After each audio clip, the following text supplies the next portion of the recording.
Nous gardons un œil du côté de nos camarades réfugiés dans la clandestinité, de ceux qui meurent en prison et qui sont odieusement torturés. Et évidemment, nous n'acceptons pas qu'on nous fasse des leçons sur le sujet, parce que celui qui est le responsable de la nouvelle guerre civile, c'est une des fractions de l'armée du Soudan, et c'est celui précisément que les dirigeants européens avaient érigé en modèle de démocrate, d'autant qu'il acceptait d'être le garde-chiourme de l'Europe.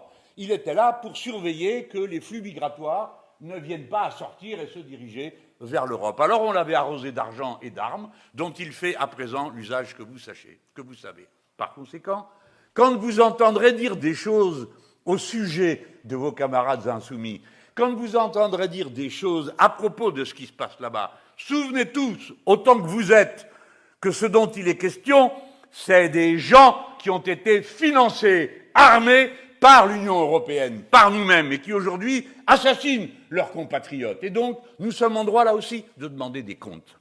Alors, puisque j'en suis là et de demander des comptes, j'en demanderai volontiers à mon pays, voyant ce qui se passe en Côte d'Ivoire. Pourquoi je vous en parle? Parce que c'est ainsi, dorénavant, le mouvement insoumis est sans cesse sollicité. Vous devez dire quelque chose sur ceci, vous devez dire quelque chose sur cela.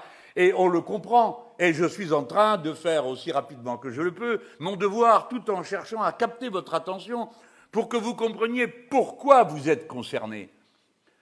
L'Afrique a, pour une part de sa population, une langue en commun avec nous, et une histoire, pas très réussie, mais une histoire en commun.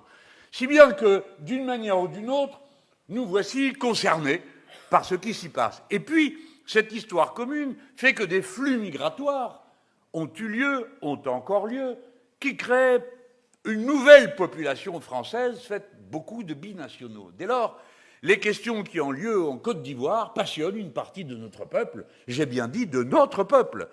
Et quand vous êtes binational, contrairement à ce que croient certains, vous n'avez pas deux allégeances, vous avez deux amours, ce n'est pas pareil.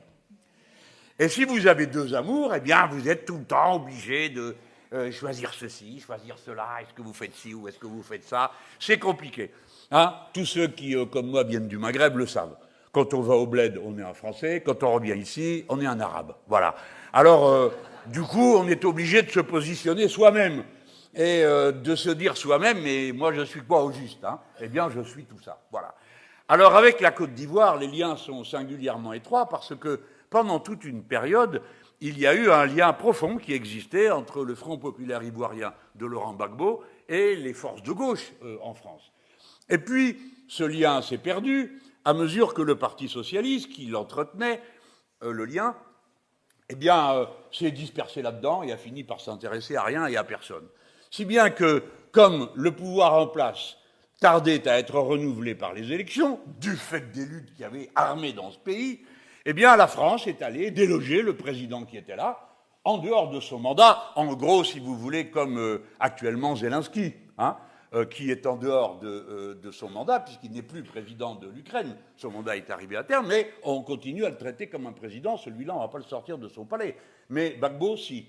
Et c'est l'armée française qui a été le déloger du bunker à l'intérieur du palais présidentiel de la Côte d'Ivoire. Donc nous avons une immense responsabilité. Et tout ça, on nous disait maintenant, voici la liberté revenue, nous allons avoir des élections, faites-les comme vous pouvez, ça n'est pas notre affaire, et nous allons enfin pouvoir élire quelqu'un de raisonnable et de responsable, un ancien haut fonctionnaire des organismes internationaux, M. Alassane Ouattara, qui se trouvait, quelle opportunité, être un ami personnel de M. Sarkozy, ce qui facilitait les liens.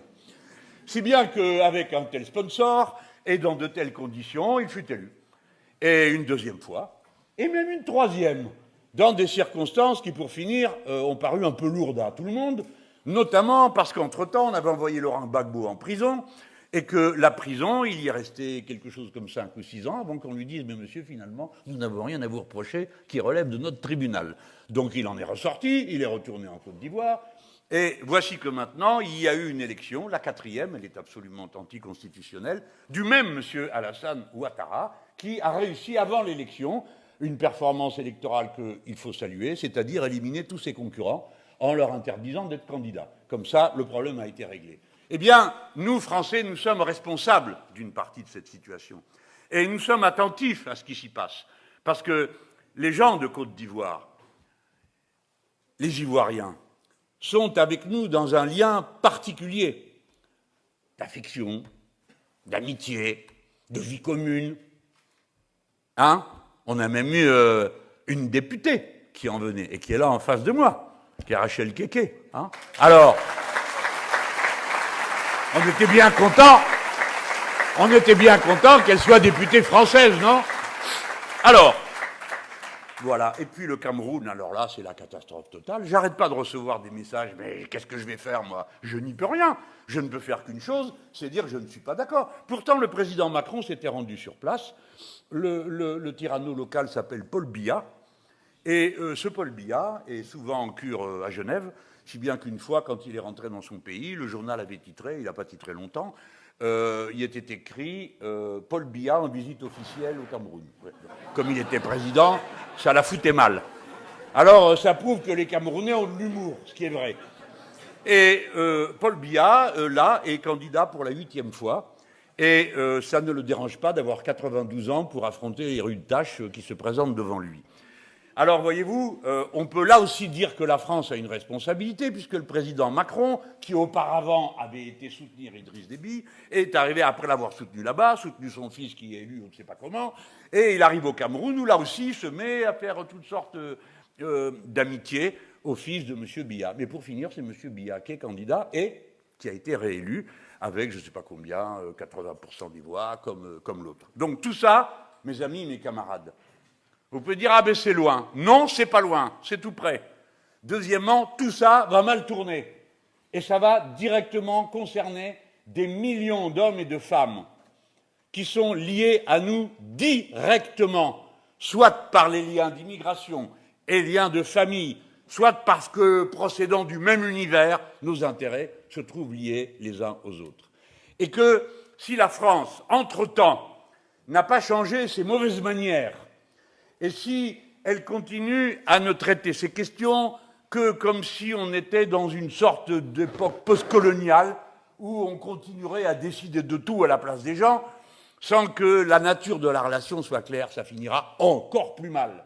Rappelez-vous comment, après avoir pris une décision qui était la bonne, d'intervenir pour empêcher des commandos armés de s'emparer du Mali, les Français sont arrivés là, l'armée française, avec une rapidité et une efficacité absolue. Et une fois qu'ils étaient là, nous avons été, nous, à dire, ben maintenant qu'on y est, il faut dire quand est-ce qu'on s'en va. Sinon, qu'est-ce qu'on fait là? On n'est pas chez nous. Le Mali appartient aux Maliens. Qu'avais-je dit? Ah oui, c'est malin de parler comme ça, il le faut, plapli, plapla, plapla. Alors on a dit, ben, de toute façon, ça vous plaît pas, il faut voter. La Constitution de la Ve République n'oblige à voter qu'une fois. Au bout de 3 mois, vous imaginez, une fois que vous avez engagé vos armes pendant 3 mois, au bout de 3 mois, vous faites quoi? Vous dites, non, attendez, c'était une erreur, on plie, on rentre. Non, ça n'existe pas. Donc, on a voté une fois. Vous m'entendez? Une fois en 9 ans de présence, avec 5000 hommes et femmes de troupes là-bas. Nous y avons perdu 54 des nôtres. Et nous ne savons pas combien de malheureux Maliens, ici et là, ont payé de leur vie le choc des combats qu'ils ne contrôlaient pas. Et maintenant, voici que tout ça s'est fracassé, et qu'une autre organisation politique est en place, que les oppositions sont en prison, etc., etc. Qu'avons-nous gagné à cette situation absurde? Rien, le malheur des gens. Et il y a aujourd'hui une équipe qui a pris le pouvoir. Alors il y en a une là, il y en a une autre au Burkina, il y en a une autre au Niger. Et quoi? Qu'est-ce qu'on va faire? Qu'est-ce qu'on va faire? Rien, par exemple, c'est une bonne idée, pour commencer. Mais ensuite, enfin, nos relations existent. Nous n'allons pas comme ça dire c'est fini, on ne vous parle plus, on ne va voir personne. Bref, toutes ces questions sont posées.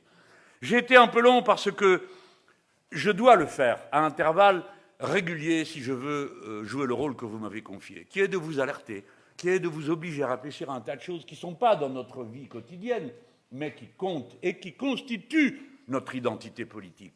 L'internationalisme du mouvement insoumis est quelque chose qui est partie absolue de sa culture. Et il n'y a pas que des nouvelles tristes. Ce que je veux vous dire, c'est qu'en 2027, à l'élection présidentielle, ces questions, pas seulement celles de ces pays, les questions de fond seront sur la table. Et il faut qu'on puisse en parler. Il faut que la question des relations internationales et de l'ordre mondial soit sur la table et qu'on puisse en parler. Rappelez-vous qu'en 2022, la Russie ayant envahi l'Ukraine. Et nous étions tous dans la condamnation de cette invasion. Nous n'avons jamais pu en discuter une seule fois, parce que le président de la République, qui passait sa vie soi-disant à téléphoner à Poutine, a refusé tous les débats sur le sujet. Si bien que nous avons subi ses humeurs, ses caprices et ses coups de téléphone, sans qu'on sache jamais ce que notre patrie comptait faire réellement dans cette affaire. Et comme toujours, les gens qui, comme nous, disent maintenant que c'est la guerre, il n'y a qu'une solution, c'est la paix. Et si vous voulez la paix, il faut faire de la diplomatie. Et la diplomatie consiste à rapprocher les gens qui sont en guerre, pas les gens qui sont en paix. Et par conséquent, c'est entre ennemis qu'il faut qu'ils discutent et qu'ils se donnent des garanties mutuelles. Alors, on a entendu une fois parler de garanties mutuelles et plus jamais de rien. Comme si c'était une affaire qui concernait les Ukrainiens et les Russes, et que nous, le reste de l'Europe, la seule chose qu'on aurait à faire, c'est de s'armer jusqu'aux dents pour être prêt à tout moment à résister à l'invasion des Russes qui viendraient nous voler la Tour Eiffel ou je ne sais quoi, et autres fadaises qui sont des prétextes à lancer l'économie d'armement et à faire passer des milliards là-dedans, plutôt que dans les tâches qui correspondent aux besoins des populations, les nôtres d'abord. Mais surtout, qui ne posait aucune condition de garantie mutuelle. Et là, regardez, si vous avez la patience, parce que c'est lassant, mais les débats qui ont lieu à propos du retour des menaces nucléaires, puisque M. Trump et M. Poutine, tous les deux, chacun de leur côté, ont dit « puisque toi t'en parles, moi aussi j'en parle, alors l'autre, puisque t'en parles, moi aussi, et puisque... » Voici que Poutine arrive avec d'énormes trucs et dit « vous allez voir, avec ça je traverse la Terre quand je veux et comme je veux ». Et l'autre répond en face « nous on peut faire 10 fois pire ». Messieurs, calmez-vous. Parce qu'il y a nous aussi. Hein. Alors, voilà. Mais rappelez-vous une chose, camarades. Rappelez-vous que le mouvement insoumis a été le seul à dire dans les garanties mutuelles, il y a celles qu'on veut pour nous. Et les garanties qu'on veut pour nous, c'est que la Russie cesse de produire des missiles qui tirent entre 500 et 5000 kilomètres. Parce que cela, c'est